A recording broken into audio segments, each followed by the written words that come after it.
एक इशू ये है कि अभी इमरान खान भी 3 हलकों से खड़े हो रहे हैं, पार्टी ने ऐलान कर दिया है। एक फैसला महफूज है कि उनकी जो सज़ा है वो तो सस्पेंड हो गई थी, मगर जो कन्विक्शन है वो भी सस्पेंड हो जाए ताकि वो इलेक्शन लड़ सकें। बाकी केसेस तो अंडर ट्रायल हैं। अगर इमरान खान साहब अहल हो जाते हैं तो बग़ैर कैंपेन के भी आप लोग उनका मुकाबला कर पाएंगे, क्योंकि वो कॉन्फिडेंट हैं कि हम इलेक्शन जीत जाएंगे। जी बिल्कुल, हम उनका हर सूरत में मुकाबला करेंगे और हम समझते हैं कि अब पाकिस्तान के लोग जान चुके हैं कि जो 4 साल उनका इक़्तिदार था वो पाकिस्तान के लिए एक डरावना ख्वाब था। ये उनके 4 सालों की मुआशी पॉलिसियाँ हैं जिसका नतीजा आज अवाम बदतरीन महंगाई की सूरत में भुगत रहे हैं। और आपने अभी देखा है कि अमेरिका के अंदर किस तरह एक स्टेट ने सदर ट्रंप को इस बुनियाद पे नाअहल करार दिया है सदारती इलेक्शन के लिए कि उनकी ईमा के ऊपर, कैपिटल हिल के ऊपर हमला किया गया था। मैं समझता हूं कि इमरान खान साहब को तो 2014 में जब इन्होंने पार्लियामेंट पे हमला किया था उसी वक्त नाअहल करार दिया जाना चाहिए था। ये हमारी नरमी थी और बुर्दबारी थी जिसका उन्होंने फायदा उठा के दूसरी दफा GHQ के ऊपर, फौज की तनसीबात के ऊपर, जिना हाउस के ऊपर, शहीदों की यादगारों पे हमला किया है। तो ये बहुत संगीन और घिनौने जराइम है जिसके वो मुर्तकिब हुए हैं। करप्शन जो 190 मिलियन पाउंड की है उसकी अगर आप तफसील में जाएं तो बंदा शशदर रह जाता है किस तरीके से। ऐसे बात आपकी तरफ से तो ज़ाहिर मुकदमे किए गए थे, ये आपकी नरमी और बुर्दबारी नहीं थी, रियासत उनके साथ खड़ी थी। वो एब्सकॉन्डर होने के बावजूद इन केसेस में सुप्रीम कोर्ट में नवाज शरीफ के खिलाफ पेश होते थे और सुप्रीम कोर्ट ने मुंतखब वज़ीर आज़म को डिस्क्वालीफाई कर दिया था। वो माहौल था। आज माहौल बिल्कुल उल्टा है कि उनके खिलाफ सख्तियाँ हो रही हैं और आपको अब नवाज शरीफ साहब अहल हो गए हैं, मगर आपको लग रहा है कि ये बहुत लॉन्ग टर्म चलेगा, कुछ अरसे बाद वापस सिचुएशन उलट नहीं जाएगी, पलट नहीं जाएगी?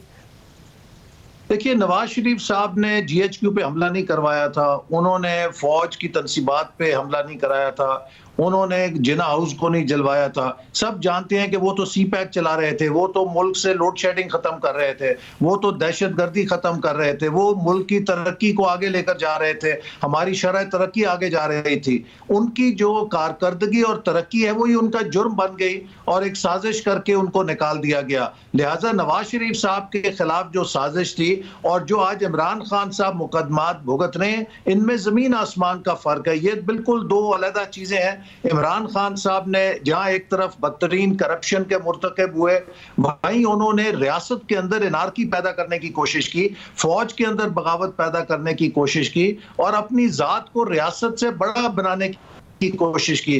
तो मैं समझता हूं कि ये जो मुश्किलात हैं उनकी, इसके लिए वो किसी को इल्जाम नहीं दे सकते, उनको खुद एहतसाबी करनी चाहिए, उनकी जमात को करनी चाहिए। ये तमाम मुश्किलात उनका फरमाइशी प्रोग्राम है। They asked for these troubles through their own actions. तो अब इसलिए अब उनको कानून का सामना करना चाहिए। मगर ऐसे बात साहब, इस सब में जब आप ये कह रहे हैं कि आपको नजर आ रहा है कि आपका मोमेंटम बन गया है और आप मुकाबला करने के लिए तैयार हैं, तो जब मुकाबला करने के लिए तैयार हैं तो फिर ये मुतालबा करेंगे कि तहरीक इंसाफ को भी फेयर चांस दिया जाए। ये अगर उनके नॉमिनेशन पेपर्स छीने जा रहे हैं, नहीं फाइल करने दिए जा रहे हैं, ये ख़त्म हो। आप अगर फेयर मुकाबला करना चाहते हैं तो फिर ये मुतालबा कीजिए। जी बिल्कुल, हम समझते हैं कि हर सियासी जमात का हक है कि उसके पास फेयर चांस होना चाहिए, लेवल प्लेइंग फील्ड होनी चाहिए। और PTI के वो लोग के जो 9 मई की साजिश में शरीक नहीं है और जिन्होंने एंटी स्टेट एक्टिविटीज नहीं की हुई हैं, उनको बिल्कुल, मेरा नहीं ख्याल कि उनके खिलाफ कोई मुकदमा है या उनको किसी मुश्किल का सामना है और उनको हक है कि वो इंतखाबी अमल में हिस्सा लें। अलबत्ता जिन लोगों ने 9 मई के अंदर हिस्सा लिया कार्रवाइयों में, उनको यकीनन कानून का सामना करना पड़ेगा। बल्ले का निशान भी उन्हें दिया जाना चाहिए। तमाम पार्टीज के जो इलेक्शन है उन पर ऐसी नजर नहीं रखी हुई है इलेक्शन कमीशन ने जैसी उन पर रखी हुई है तहरीक इंसाफ पर। बल्ले का निशान ही अभी तक सवालिया निशान हुआ हुआ है।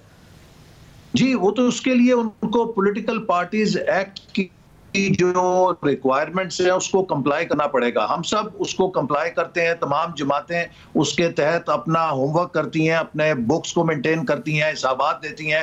PTI भी अगर उस कानून की जो तकाजे हैं उन्हें पूरा करेगी तो यकीनन उन्हें कोई मुश्किल नहीं होगी। लेकिन ये कहना कि वो सिर्फ लाडले हैं और उनको किसी कानून के सामने जवाबदेह नहीं होना, तो शायद अब उनका लाडला सीजन खत्म हो चुका है। अब उनको आइन और कानून के मुताबिक चलना होगा। मगर सबसे ज्यादा पहले सबसे ज्यादा लाडले थे, अब सबसे ज्यादा जवाबदेह ठहराए जा रहे हैं। तो एक्सट्रीम है दोनों तरफ, कोई दरमियान है नहीं इस मुल्क में। जी, बस ये तो उनके अपने हालात के ऊपर है ना। अगर वो वस्त के ऊपर रहते, जो हमारा दीन भी सलाह सिखाता है कि दरमियान के रास्ते पे चलो, तो शायद वो काम ठीक होता। तो एक तरफ उन्होंने छलांग मारी, जाके झोली में बैठ गए, दूसरी तरफ छलांग मारी तो जाके खुदकुश हमला कर दिया हमारे रियासती इदारों के ऊपर। तो ये तो खुद उनकी एक्सट्रीम पॉलिटिक्स का नतीजा है, जो हालात वो फेस कर रहे हैं। अगर वो वस्त के अंदर रखते तो शायद उनको आज ये मुश्किलात का सामना ना करना पड़ता।